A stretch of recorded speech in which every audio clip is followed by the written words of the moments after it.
dulu Bapak Ibu Saudara. Shalom. Selamat pagi. Apa kabar pagi ini? Sedikit aja ya. Apa kabar hari ini Bapak Ibu Saudara? Karena Tuhan kita Yesus itu luar biasa. Haleluya. Puji Tuhan. Nah, bisa bertemu dengan Bapak Ibu Saudara kembali. Saya percaya kita semua adalah orang-orang yang bukan kebetulan ada di tempat ini. Bukan kebetulan kita dipanggil, dipilih, diselamatkan. Karena kita berkata sebelum dunia dijadikan, saudara dan saya sudah dipilih oleh Tuhan. Luar biasa. Bermiliar-miliar manusia dan saudara ada di dalamnya.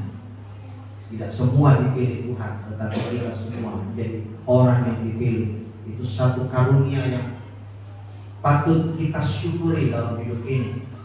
Bapak Ibu Saudara dikasihi Tuhan, pagi ini saya mau bicara satu tema lanjutan dari renungan kita pada minggu yang lalu. Kita belajar tentang apa minggu yang lalu? Yaitu ujian iman. Nah, pagi hari ini saya mau ajak kita untuk bersama-sama belajar bagaimana sikap hati, respon kita di dalam menghadapi ujian iman. Apa ujian iman? Yang pertama kita diuji melalui pergumulan, pencobaan. Yang kedua kita diuji melalui ketaatan kita kepada firman Tuhan. Lalu yang ketiga kita diuji melalui keuangan. Maksud dan tujuan ujian itu adalah supaya kita semakin dewasa, tumbuh di dalam Tuhan, dan tentunya iman kita semakin dimurnikan. Maksudnya apa? Maksudnya dewasa kita makin asli, sabar kita makin asli, relasi kita, komunikasi kita juga makin asli, otentik, origin. Saat kita memuji Tuhan, berkata, menyembah Tuhan, mengagungkan Tuhan, itu asli. Artinya bukan lagi palsu, bukan pura-pura. Mengikut Tuhan itu bukan lagi mengikut Tuhan karena sesuatu, tetapi sungguh asli karena semata-mata Tuhan itu sendiri. Amin. Semua kita pasti akan terus mengalami ujian. Selama matahari masih bersinar, bumi masih berputar, kita akan terus menghadapi ujian demi ujian. Dan itu akan datang silih berganti, bergulung-gulung seperti ombak di lautan. Datang satu, belum selesai muncul yang satu. Tapi yakin dan percayalah semua Tuhan punya maksud. Seperti yang saya katakan tadi, bahwa supaya kita semakin murni di dalam murni di dalam memuji Tuhan, makin murni di dalam kita beribadah kepada Tuhan, makin murni di dalam kita bersekutu dengan Tuhan, melayani Tuhan. Semua asli di hadapan Tuhan, semua di mata Tuhan nampak benar-benar asli. Karena Alkitab berkata di dalam Roma, hendaklah kasih itu jangan pura-pura. Artinya segala yang kita lakukan, kerjakan di hadapan Tuhan semata-mata dari Dia, untuk Dia, dan bagi Dia kemuliaan selama-lamanya. Apapun yang kita lakukan, baik dalam pelayanan, ibadah, pekerjaan, biarlah semua itu semakin untuk hormat dan kemuliaan Tuhan. Nah, Bapak Ibu dikasih Tuhan, di dalam menghadapi ujian-ujian iman, sikap hati, respon hati sangat-sangat penting. Karena terkadang jujur, saya juga mengakui bahwa di dalam menghadapi ujian iman, seringkali respon hati saya juga itu ada sedikit perlawanan, sedikit pemberontakan. Sebab apa? Itu tidak sesuai dengan apa yang saya pikirkan, tidak sesuai dengan apa yang saya mau. Ya kan? Apa yang Tuhan mau seringkali bertolak belakang dengan apa yang kita mau. Nah, disitulah terjadi pergolakan, disitulah terjadi pergolakan, boleh dikatakan perkelahian batin di sini. Kita maunya A, Tuhan maunya B. Makanya Tuhan bilang setinggi langit di atas bumi, demikianlah rancanganku atas rancangan. Dan memang nggak sama untuk menyesuaikan itu, saudara, untuk menjembatani itu. Apa yang harus dihubungkan? Hati. Nggak ada yang lain. Yang saya pelajari ternyata hatilah yang menghubungkan itu. Sikap hati kita itulah yang akan membawa kita bisa menyikapi semua yang Tuhan sedang perbuat, semua itu rancangan Tuhan yang sedang mereda hari-hari kita menjadi rancangan yang mulia hati kita. Makanya di dalam Amsal pasal 4 dikatakan, jagalah hatimu dengan segala kewaspadaan, sebab dari situlah terpancar kehidupan. Jadi kalau kita mau melihat bagaimana warna kehidupan kita diwarnai dengan penuh sukacita, damai sejahtera di tengah-tengah pergumulan hidup, di tengah-tengah segala ujian hidup, maka hati kita harus dijaga baik-baik. Ini penting, karena ketika hati kita tidak sinkron, maka pasti akan terjadi itu, saudara. Wah, udah akan terjadi masalah, saudara. Nah, coba kita lihat dulu di dalam Mazmur juga diungkapkan di sana. Coba kita lihat pembacaan yang pertama pada bagian ini. Mazmur 37. Mazmur 37 ayat 7 sampai 11. Mazmur 37 ayat 7 sampai 11. Ini juga merupakan ungkapan batin dari pemazmur. Bagaimana dia melihat situasi di dunia yang tidak sesuai dengan yang dia pikirkan. Mazmur 37 ayat 7 sampai 11.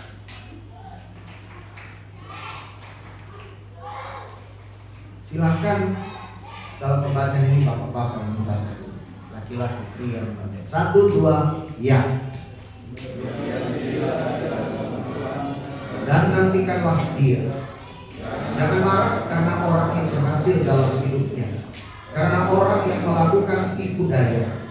Berhentilah marah dan tinggalkanlah panas hati itu. Jangan marah, itu hanya membawa kepada kejahatan. Sebab orang-orang yang berbuat jahat akan dilenyapkan, tetapi orang-orang yang menanti-nantikan Tuhan akan mewarisi negeri. Karena sedikit waktu lagi, maka lenyaplah orang fasik. Jika engkau memperhatikan tempatnya, maka ia sudah tidak ada lagi. Tetapi orang-orang yang rendah hati akan mewarisi negeri dan bergembira karena kesejahteraan yang berlimpah-limpah. Berbahagialah setiap orang yang belajar, merenungkan dan melakukan firman Tuhan. Bapak Ibu dikasih Tuhan, kalau kita membaca dan merenungkan ayat ini, kita baca baik-baik, di situ terjadi memang sebuah pergumulan. Dan luar biasanya pemazmur akhirnya menemukan solusi bagaimana mengatasi itu. Sebab apa? Kalau kita baca terus kisah pemazmur di Mazmur pasal 107 kalau tidak salah, Bapak Ibu, dia melihat situasi yang sedang terjadi. Dia melihat bahwa saya ini udah hidup sesuai dengan kehendak Tuhan. Tuhan, aku udah beribadah kepadamu. Ini contoh. Aku udah melayanimu. Aku udah melakukan yang benar di matamu.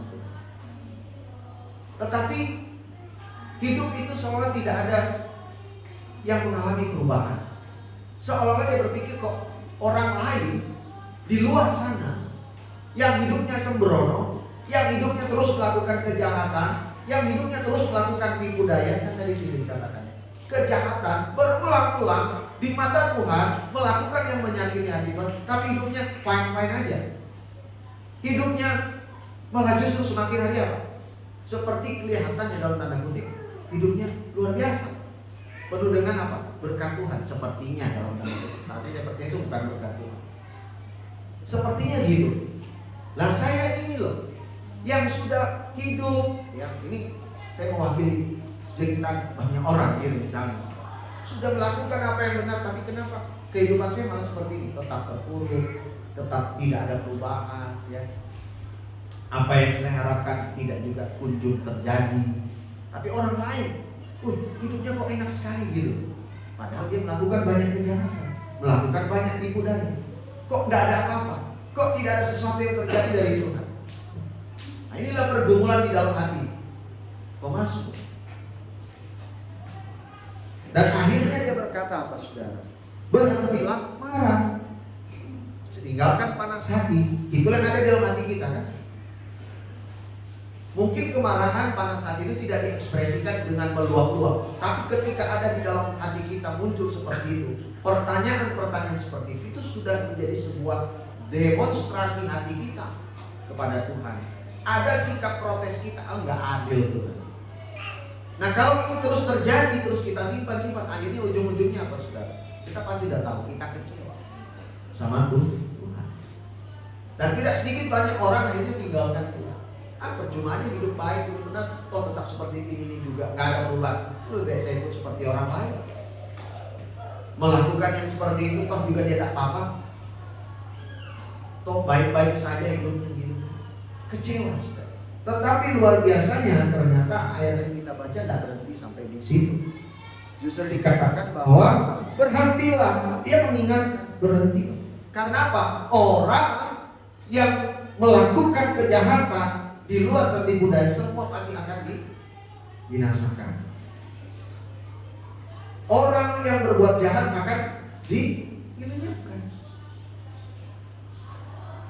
Orang fasik akan lenyap. Jika kau memperhatikan tempatnya, dia sudah tidak ada lagi. Jadi sebenarnya orang fasik itu kelihatannya ada, tapi sebenarnya sudah tidak ada. Di mata kita ada, tapi di mata Tuhan tidak. Karena apa? Dia akan lenyap, dilenyapkan oleh Tuhan. Makanya dikatakan di sini bahwa orang-orang yang rendah hati akan mewarisi negeri dan bergembira karena kesejahteraan yang berlimpah. Artinya apa saudara? Sekalipun mungkin memang saat ini segala sesuatu tidak berjalan sesuai rencana dan kita masih terus menghadapi ujian-ujian itu, sabarlah, tahanlah. Karena apa? Kita pasti akan menikmati yang dikatakan damai sejahtera yang berlimpah. Nah, Bapak Ibu sudah dikasih Tuhan. Ada beberapa poin di sini yang saya pelajari. Bagaimana sikap hati kita di dalam menghadapi ujian iman? Sikap hati seperti apa supaya kita dapat dimampukan menghadapi ujian kehidupan ini? Ujian iman kita ini, sehingga semakin terus dewasa di dalam Tuhan, kuat kokoh sampai mencapai kedewasaan penuh. Di dalam surat Efesus dikata seperti itu. Di dalam surat Ibrani dikatakan sampai iman kita sempurna, karena Kristus yang menyempurnakan. Yang pertama Bapak Ibu Saudara, coba kita baca di Yeremia 18 ayat 4 sampai 6. Para wanita membaca. Yeremia pasal 18 ayat sampai 6. Sikap hati yang pertama perlu kita miliki saat menghadapi ujian iman.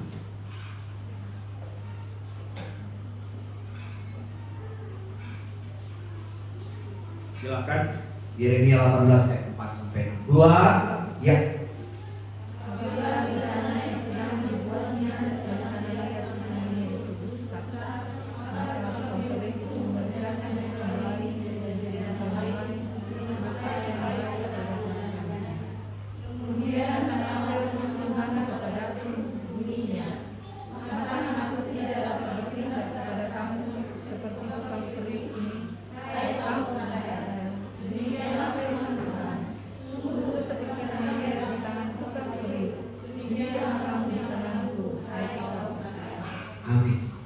Bapak Ibu yang dikasihi Tuhan, yang pertama adalah sikap hati yang rela dibentuk.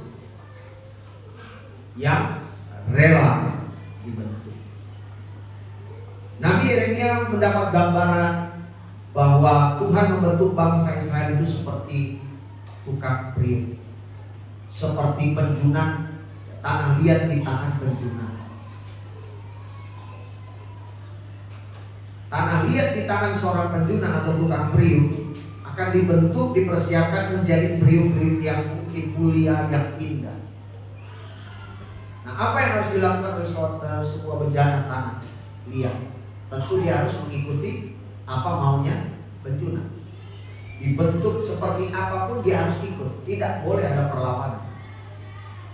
Dan seorang penjunan, tukang perih, ketika menemukan ada yang cacat, dia akan hancurkan kembali, dia akan bentuk kembali. Nah, sikap hati yang pertama adalah hati yang mau rela dibentuk oleh Tuhan. Ujian kehidupan itu adalah ujian untuk membentuk hidup saudara dan saya menjadi bejana yang indah di mata Tuhan. Nah, dibutuhkan hati yang rela. Apa itu hati yang rela? Hati yang tidak ada perlawanan di sana. Hati yang artinya mau berkata, ya Tuhan, jadilah padaku seperti yang Kau kehendaki. Itulah yang Tuhan Yesus lakukan di Taman Getsemani, tempat pemerasan anggur. Di sanalah anak manusia itu diperas pikirannya, hatinya, emosionalnya, kejiwaannya, psikologinya. Mengapa? Karena dia harus naik memikul dosa dunia ini yang seharusnya tidak perlu dia pikul. Dia yang adalah Allah itu sendiri jadi manusia. Dan sebagai manusia dia merasakan satu pergumulan yang berat. Sebelum dia naik di atas kayu salib, dia berlutut di Taman Getsemani. Alkitab katakan peluhnya, keringatnya seperti apa? Tetes-tetes darah. Kenapa bisa ada tetes-tetes darah? Berarti menunjukkan ada satu pergumulan yang sungguh-sungguh luar biasa. Sehingga dikatakan menurut teori pembuluh-pembuluh darah itu pecah. Akhirnya keluar seperti darah. Bukan lagi seperti darah, sebenarnya memang darah. Dan sampai-sampai harus datang malaikat Tuhan berdiri di sampingnya menghibur dia. Tapi lebih daripada itu, apa yang Tuhan Yesus lakukan dalam ujian hidup yang dihadapi sebagai manusia? Ungkapan 3 kali doa yang dia ucapkan, itulah bentuk respon hati rela melakukan apa yang jadi kehendak Bapa yang di surga. Apa yang Bapak Ibu? Doanya yang luar biasa. Ya Bapa, jikalau sekiranya mungkin cawan ini boleh lalu, namun biarlah bukan kehendakku yang jadi, tapi kehendak. Itu teladan untuk kita mau rela dibentuk oleh Tuhan. Seperti itulah Yesus sebagai anak manusia yang pernah hadir di tengah dunia yang harus bergumul. Yesus sebagai manusia harus menghadapi ujian itu yang tidak mudah. Bahkan pertama kali kedatangannya pun Alkitab katakan di dalam Injil Yohanes, ia datang kepada milik kepunyaannya, tapi milik kepunyaannya apa? Menolak. Itu ujian. Saat dia mengabarkan kabar baik, malah dia ditolak, dilempar batu, dicari-cari cara supaya bisa ditangkap dan dibunuh. Bukan kayak sebuah pergumulan. Nah, itulah yang terjadi dalam kehidupan bangsa Israel juga. Tuhan ingin membentuk mereka. Tetapi apa yang terjadi? Bangsa Israel gagal di dalam merespon hatinya dalam pembentukan Tuhan. Bangsa Israel ini bangsa yang luar biasa loh Bapak Ibu. Selalu saya katakan mereka bangsa yang melihat mujizat-mujizat Allah yang luar biasa. Keluar dari Mesir mereka lihat mujizat Tuhan yang dahsyat.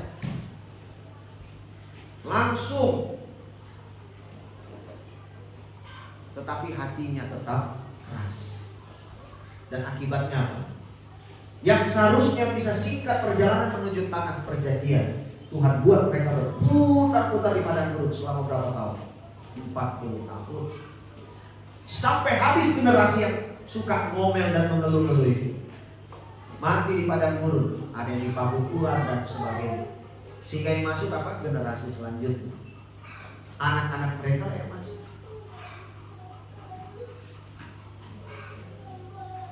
Mereka gagal meresponi apa yang Tuhan mau. Mereka gak rela dibentuk, saudara. Hati mereka keras. Bahkan dikatakan apa? Mereka bangsa yang apa? Tegak, tengkuk, kepala batu. Sebab itu Tuhan selalu bilang gini, pada hari ini jika engkau mendengar suara Tuhan Allahmu, jangan apa? Jangan keras. Nah, orang yang tidak rela dibentuk dia akan terus mengeraskan hati. Hati-hati kalau terus kita keraskan hati, kita akan keras. Dan Tuhan akan biarkan kita jadi keras. Dan itu akan berdampak, ada konsekuensi bagi diri kita. Jadi kalau ketika kita dibentuk oleh Tuhan, apalagi sampai hari ini ketika firman Allah masih kita terus dengar dengan bebas, saudara, tanpa ada hambatan, tanpa ada halangan, mari kita relakan hati untuk mau dibentuk. Di beberapa tempat, kalau saya baca kisah-kisahnya, tidak mudah orang itu bisa mendengarkan firman Tuhan. Banyak pergumulan. Kita bawa Alkitab aja, bisa bawa Alkitab ke gereja luar biasa. Tapi di beberapa tempat tidak mudah. Ada perjuangan, ada pergumulan. Tetapi mereka setia. Saya selalu akan menyaksikan tentang hal ini. Ketika negeri tirai bambu, negara komunis itu yang masih tetap melarang tentang kehidupan kekristenan di sana. Orang-orang Kristen di sana tidak habis akal. Mereka tetap terus beribadah dengan setia. Ketika dilarang tuh baca Alkitab, Alkitab susah untuk bisa didapatkan. Mereka cari cara bagaimana Alkitab bisa masuk ke negara mereka. Dan waktu Alkitab itu masuk, Alkitab itu seperti kekasih mereka, saudara. Tidak ada waktu sedetik pun tidak mereka buka dan baca. Karena langkahnya, saudara. Bahkan kalau mereka ibadah pada waktu itu, mereka beribadah di dalam bawah tanah. Kalaupun di sebuah rumah tertutup kunci rapat-rapat, mereka beribadah berbakti dan memuji Tuhan. Tidak seperti kita, full musik, full voice, suara terdengar, tetapi mereka tidak. Mereka nyanyi seperti kita hormat bagi, tapi tanpa suara terdengar. Sukacitanya luar biasa, ujian ini. Nah kita loh, bagaimana kita di sini? Nyanyi hormat aja kayak gimana gitu. Orang Jawa bilang rasan-rasan, nggak panas, nggak dingin juga. Itu nyanyi pengagungan. Wow, highest praise, nyanyi pengagungan. Waduh, kepada Tuhan kita yang luar biasa. Bagaimana sikap kita? Ada pula orang yang ketika menghadapi ujian itu tidak mau dibentuk, keras hati, melawan, itu kan pemberontakan. Orang yang tidak rela itu berarti dia melawan. Ada pemberontakan. Nah, Bapak Ibu, itu yang pertama kita harus paham. Sebagai tanah liat di tangan perjunan Tuhan kita harus menjadi orang yang mau dibentuk. Hati yang mau dibentuk, maka kita akan melihat hidup kita semakin proses oleh Tuhan. Menghadapi berbagai tantangan pergumulan, rela dibentuk. Memang tidak mudah. Bagaimana mungkin kita disuruh Tuhan untuk mengampuni orang yang bersalah pada kita? Bahkan dikatakan mintakan berkat atas mereka. Loh, sudah suruh mengampuni, terus mintakan berkat. Coba saudara pikir, kalau kutuk iya, betul kan? Jujur, iya kan? Coba kalau ada orang yang nyakiti hati kita berdoa sama Tuhan, kira-kira bilang apa? Cepat-cepat mati aja gitu. Bikin polusi aja di dunia gitu kan? Kira-kira mungkin di sini nggak ada. Sudah dikasih Tuhan, Tuhan bilang ampuni, mintakan berkat. Malah kalau dia minta minum, kita kasih dia air. Dia butuh makan, kita kasih makan. Wah, ini rasanya bertolak belakang kan? Hati kita mulai di sini dibentuk supaya jadi hati yang asli untuk mengasihi. Dan Tuhan bilang apa? Kesimpulan 10 hukum seluruh Taurat, kitab para nabi. Kasihlah Tuhan Allahmu dengan segenap hatimu, jiwamu, akal budimu, dan kekuatan. Dan kasihlah sesama manusia seperti dirimu sendiri. Itulah tujuannya Tuhan. Vertikal horizontal Tuhan sedang murnikan di dalam diri kita melalui ujian kehidupan, supaya kasih kita kepada Tuhan secara vertikal itu asli. Lalu kasih kita kepada sesama manusia horizontal, itu juga asli. Bukan pura-pura, bukan karena ada maksud. Kita berkomunikasi, kita berelasi, kita bersahabat, berteman, bukan karena ada sesuatu yang mau didapatkan, dicari, tidak, tapi murni karena memang kita adalah keluarga kerajaan. Tuh, supaya asli. Coba bilang sebenarnya, kamu asli.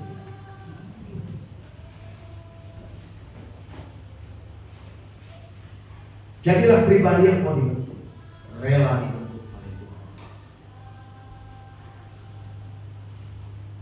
Ada seorang suami yang tidak rela dibentuk oleh Tuhan. Dia selalu marahin istrinya.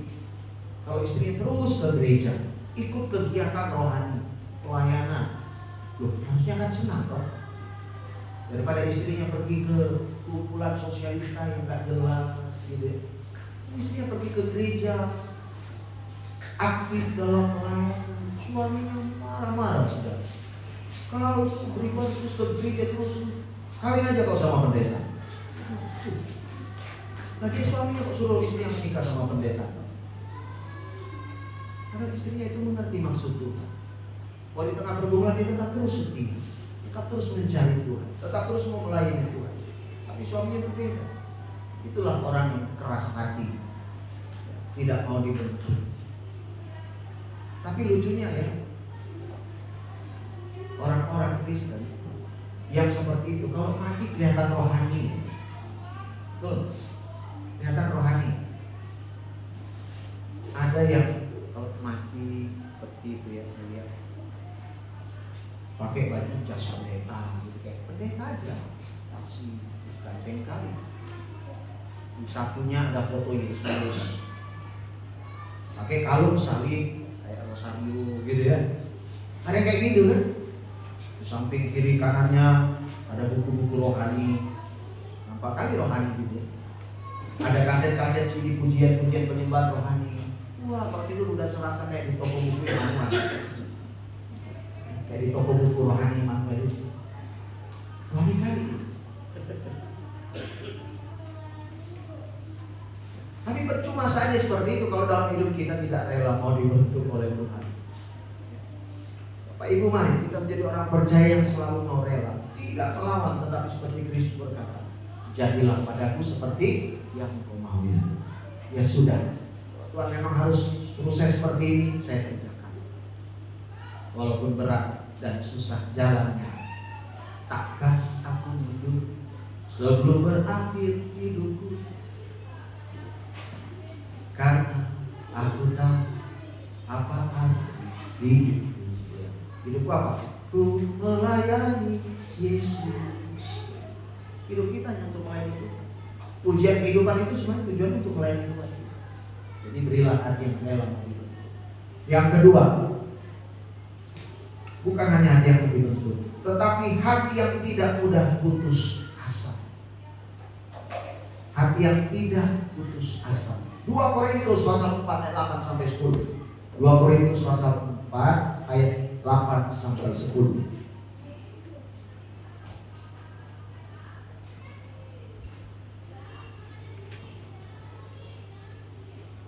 Sudah dapat? Kita baca sama-sama semua. 2 Korintus pasal 4 ayat 8 sampai 10. 1, 2, 3.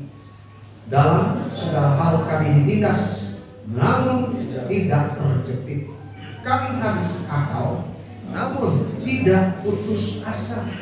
Kami dianiaya, namun tidak ditinggalkan sendirian. Kami dihempas, namun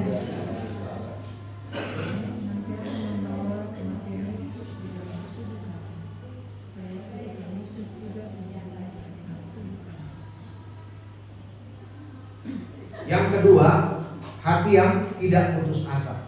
Beginilah, bilang mencari cepat ini. Bapak Ibu, di situ kita melihat tentang kehidupan pelayanan Paulus. Bagaimana Paulus mengikut Tuhan. Perjalanan pelayanannya bukan mudah untuk dihadapi, tapi sukar dan sulit. sekali tantangan, ditindas, habis akal, dianiaya, ditinggalkan, dihempas. Hidupnya itu sudah mendekat dengan maut. Karena siapa? Karena Kristus. Tetapi dikatakan sana, tetapi kami tidak putus asa. Paulus menyadari betul bahwa itu semua adalah ujian iman yang harus dia hadapi dalam mengikut Kristus. Saat dia percaya dan dipilih oleh Kristus, dia percaya dan menerima Yesus, dia sudah tahu bahwa hidupnya pasti akan mengalami ujian itu. Tetapi saat ditindas, terjepit, dihempas, dianiaya, bahkan sempat waktu itu Paulus itu dirajam, dihajar karena Injil, dan akhirnya dia tergeletak di tanah. Dikatakan dia sudah mati. Lalu murid-murid itu mengelilingi dia, dan akhirnya dia hidup kembali. Dan apakah Paulus berhenti? Sudah cukup, nggak tahan begitu kan? Tidak. Tapi dia tidak putus asa. Dia terus jalani hidup ini untuk menyenangkan hati Tuhan, walaupun tidak mudah. Jadi yang kedua, hati yang bagaimana ketika kita menghadapi ujian itu? Hati yang tidak putus asa, tidak kehilangan semangat, tidak kehilangan gairah, passion kita untuk kita terus mau beribadah kepada Tuhan, untuk melayani Tuhan, untuk terus melakukan yang terbaik di dalam kehidupan kita untuk kemuliaan Tuhan. Walaupun mungkin di dalam kehidupan kita seperti sedang bergemuruh, sedang bergelora, ribut gelombang laut dalam kehidupan kita. Jangan pernah berhenti untuk melakukan yang terbaik bagi Tuhan. Seperti Paulus tidak putus asa. Tidak putus asa. Dia tidak kehilangan semangat. Kita katakan orang yang kehilangan semangat itu seperti orang yang sudah, saya bahasakan, sudah mati selagi hidup. Mari kita tetap terus bersemangat. Kalaupun kita sedang kehilangan semangat, gairah, Alkitab katakan, marilah kepadaku hai kamu yang letih lesu, aku akan memberikan kelegaan padamu. Matius pasal 11 ayat 28. Mari kepadaku hai kamu yang letih lesu dan berbeban berat, aku akan memberikan sentosa kepadamu, kelegaan kepadamu. Kalau sempat kita kehilangan semangat, sempat bilang putus asa, sempat bilang gairah kita dilanda putus asa, datang pada Kristus, sumber kekuatan kita. Dan ayat selanjutnya dikatakan apa? Pikulah kuk yang kupasang. Ujian hidup itu seperti kuk juga yang dipasang di dalam hidup saudara dan saya. Berat nggak? Enak nggak kuk itu? Nggak enak kan? Kita pikul. Itulah ujian kehidupan, ujian iman yang Tuhan berikan. Itu kuk, pikulah kuk itu, dan belajarlah kepadaku. Belajarlah kepadaku. Tujuan kita mengalami ujian itu supaya kita belajar pada Tuhan. Terus belajar apa? Terus belajar mengandalkan Tuhan, melekatkan diri pada Tuhan. Terus belajar menggantungkan hidup ini hanya kepada Dia saja. Karena kita ini manusia yang suka sekali untuk bergantung pada Tuhan. Kita ini manusia yang selalu terus mengandalkan diri kita. Nah, ujian hidup akan menarik kita ke situ supaya kita makin melekat dengan Dia. Karena kita ini terbatas, tidak mampu mengatasi semua persoalan. Kita butuh Tuhan dalam hidup kita. Ujian itu akan menarik kita ke sana. Seperti magnet dia akan tarik kita ke sana, lengket ke Dia. Kamu itu hanya carang, ranting-ranting yang kalau tidak pernah melekat pada tunas, mati, habis, kering, dilempar, dibakar. Tadi tarik supaya lebih dekat lagi dia, lebih dekat, melekat lagi. Nah, adakah hidup sedang mengalami itu? Ketika engkau sedang mengalami pergumulan, mungkin Tuhan sedang menarik engkau lebih dekat lagi. Mungkin kita sudah makin jauh dari Tuhan, makin kurang mengandalkan Tuhan. Sehingga ketika kita menghadapi berbagai pergumulan, sepertinya nggak ada jalan keluar buntu. Ayo makin melekat dengan Dia. Dialah sumber kekuatan kita. Jangan putus asa. Belajarlah padaku, karena aku rendah hati, dan jiwamu akan mendapat ketenangan. Dalam bahasa sederhananya, saudara, yang saya baca bahasa kitab sehari-hari, itu lebih enak lagi. Maka jiwamu akan mendapat kesegaran, segar pikiranmu, segar hati, sehingga menjalani hari itu akan segar, walaupun dunia kelihatan gak segar. Ya, kalau pimpinan lihat karyawan kayaknya gak segar, apalagi karyawan yang banyak modelnya. Begitu juga sebaliknya mungkin. Karyawan lihat pimpinan juga, aduh gak segar kali kulihat dia gitu kan. Apalagi datang kalau di apel, gak segar rasanya dia gitu. Tapi kalau kita ada di dalam Tuhan, pasti tetap damai ya. Haleluya. Segar. Belajar padaku, karena aku akan memberikan ketenangan. Jiwamu akan tenang, segar. Tenang menghadapi badai hidup, tenang menghadapi pekerjaan yang ada. Seberat apapun, seheboh apapun, kita tetap tenang, segar. Lakukan yang bisa kita lakukan dengan maksimal. Tidak ada sumut-sumut, tidak ada perubahan. Yang terakhir, Bapak Ibu, respon hati yang terakhir adalah percaya bahwa ujian untuk mendatangkan kebaikan. Roma 8 ayat 28. Saya yang baca. Roma 8 ayat 28. Kita tahu sekarang bahwa Allah turut bekerja dalam segala sesuatu untuk mendatangkan kebaikan bagi mereka yang mengasihi Dia. Siapa itu? Yaitu bagi mereka yang terpanggil sesuai dengan rencana Allah. Saudara dan saya adalah orang-orang yang terpanggil sesuai dengan rencana Allah. Dan Tuhan sedang merendah hari-hari kita. Tangan Tuhan sedang merendah suatu karya yang mulia buat hidup saudara dan saya. Kita dipanggil tidak hanya untuk menerima anugerah keselamatan, jaminan hidup yang kekal, tapi bagaimana ketika ada hadir di tengah-tengah dunia ini. Gereja hadir di tengah-tengah dunia ini tidak hanya sebagai institusi, tetapi juga sebagai personal, sebagai gereja yang hidup aktif. Bagaimana ketika keluar di sana? Tuhan punya rencana yang indah. Dan tujuannya sudah pasti jelas, supaya Tuhan dipermuliakan dan banyak orang datang kepada Tuhan. Tetapi melalui ujian-ujian kehidupan itu, saudara, kita harus menyadari, kita harus percaya bahwa semua yang Tuhan sedang lakukan itu semua untuk mendatangkan kebaikan. Walaupun mungkin cara langkahnya itu rumit sekali dan mungkin tidak sesuai dengan harapan kita, tapi percayalah hasil akhirnya ini. Semua untuk mendatangkan kebaikan. Jadi percayalah bahwa Tuhan itu punya rencana yang indah. Semua untuk kebaikan saudara dan saya. Karena Dia katakan rencanaku adalah rencana dan sejahtera, hari depan yang menyenangkan. Sikap hati ini penting. Percaya bahwa Tuhan itu tidak akan pernah menghancurkan kita, menyakiti kita. Semua yang Dia lakukan buat kita itu untuk apa? Kebaikan kita, bukan untuk kebaikan Tuhan. Dia nggak perlu itu. Dia sudah punya semuanya. Tapi untuk kebaikan saudara dan saya. Ujian hidup itu untuk mendatangkan kebaikan buat kita. Hati yang percayalah yang dibutuhkan. Jadi Bapak Ibu saudara dikasih Tuhan, 3 sikap hati yang perlu kita miliki di dalam menghadapi ujian-ujian kehidupan yang akan terus kita hadapi dan di hari-hari kita yang akan datang. Apa yang pertama, saudara? Hati yang mau dibentuk, relakanlah diri untuk oleh Tuhan. Yang kedua, jangan pernah putus asa. Kalau Tuhan membentuk saudara, kalau Tuhan sedang mengajar saudara, jangan putus asa.